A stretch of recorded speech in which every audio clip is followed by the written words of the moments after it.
তুরস্কের ক্লাব গ্যালাতাসারের হয়ে মাত্র একটি মৌসুম খেলেছেন নাইজেরিয়ান স্ট্রাইকার ভিক্টর ওসিমিন, তাও আবার ধারে। তবে এই অল্প সময়ের মধ্যে ক্লাবটির সমর্থকদের হৃদয়ে জায়গা করে নিয়েছেন এই ফুটবলার। নতুন মৌসুম শুরুর আগে আবারও তুরস্কে ফিরলেন ওসিমিন, তবে এবার নতুন পরিচয়ে। ধারে নয়, পাকাপোক্তভাবে এই ফুটবলারকে নিজেদের করে নিতে চায় দ্য ইয়েলো রেডস। ইস্তাম্বুলের পুরনো প্রধান বিমানবন্দরের টার্মিনালের বাইরে ভিক্টর ওসিমিনকে ঘিরে ধরেন শত শত গ্যালাতাসারে ভক্ত। ওসিমিন ও গ্যালাতাসারের নামে দিতে থাকে জয়ধ্বনি।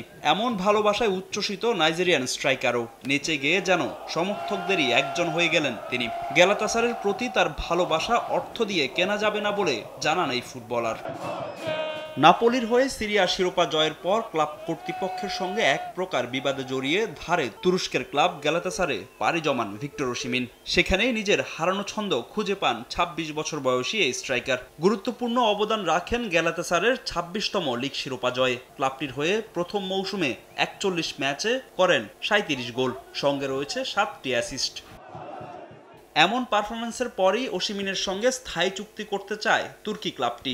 তবে তার জন্য তাদের গুনতে হতে পারে ৭৫ মিলিয়ন ইউরো। দ্রুতই তার সঙ্গে অফিসিয়াল চুক্তি সেরে নেবে দ্য ইয়েলো রেডস। এদিকে আনুষ্ঠানিকভাবে বায়ার্ন মিউনিকে যোগ দিলেন কলম্বিয়ান ফরোয়ার্ড লুইস দিয়াজ। ১৪ নম্বর জার্সি পরে বাভারিয়ানদের হয়ে মাঠে নামবেন এই ফুটবলার। বায়ার্নের হয়ে প্রথম অনুশীলনটাও সেরে নিলেন দিয়াজ, যেখানে বোঝাপড়া হয়েছে হ্যারি কেইন, লিরয় সানে ও কিংসলে কোমেনদের সঙ্গে। গেল মৌসুমে লিভারপুলের ইপিএল শিরোপা জয়ের পেছনে অবদান কম ছিল না দিয়াজের।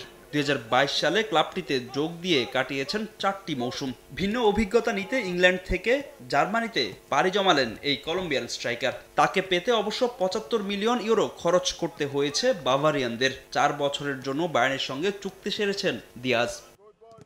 দ্রুতই ক্লাবের সঙ্গে নিজেকে মানিয়ে নিতে চান কলম্বিয়ান ফরওয়ার্ড। মূলত লেফট উইংয়ে খেললেও স্ট্রাইকার হিসাবেও খেলতে পারেন এই ফুটবলার। কোচ চাইলে যে কোনো পজিশনে খেলতে রাজি দিয়াজ।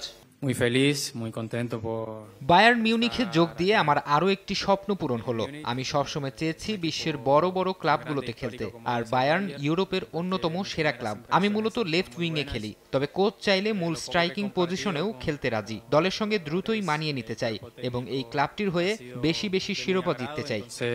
প্রাক মৌসুম প্রস্তুতির ম্যাচে আগামী শনিবার অলিম্পিক লিওর বিপক্ষে মাঠে নামবে বায়ার্ন মিউনিখ। সেই ম্যাচে বাভারিয়ানদের জার্সিতে মাঠে অভিষেক হতে পারে দিয়াজের। ফাহিম ইসলাম, সময় সংবাদ।